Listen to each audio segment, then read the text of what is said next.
తన తండ్రిపై ముగ్గురు వైసీపీ నాయకులు దాడి చేశారని వివేక హత్య కేసులో అప్రూవర్గా మారిన దస్తగిరి తెలిపారు. నీ కొడుకు జగన్పై పోటీ చేసే అంత వ్యక్తి అని కత్తితో దాడి చేయబోయారని విమర్శించారు. వైసీపీ రౌడీల దాడిలో తన తండ్రికి తీవ్ర గాయాలైనట్లు దస్తగిరి వెల్లడించారు. ఎన్నికల్లో తనను తన కుటుంబాన్ని పోటీ చేయకుండా అడ్డుకోవాలని చూస్తున్నట్లు దస్తగిరి ఆరోపించారు.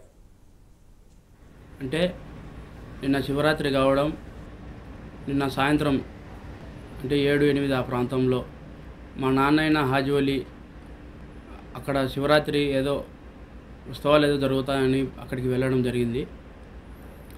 అయితే అక్కడికి వెళ్ళిన తర్వాత భోజనం చేసేదానికి నడుచుకుంటూ వెళ్తూ ఉంటే అక్కడ ఫుల్గా తాగిన వైసీపీ అనుచరులైన ముగ్గురు అక్కడికి వెళ్ళి, దస్తగిరి అనేవాడు మీ కొడుకేనా,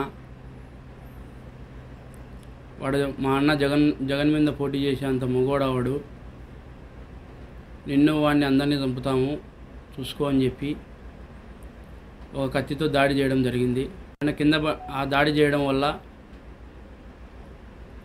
మా నాన్న హాజీవలి గారు కింద పడడం జరిగింది, అరవడం జరిగింది. అక్కడున్న ప్రజలు అప్రమత్తం అయ్యేసరికి వాళ్ళు పారిపోయినారు.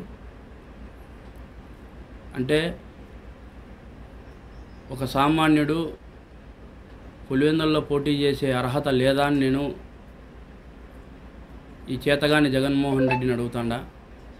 ఓ ఘటనలో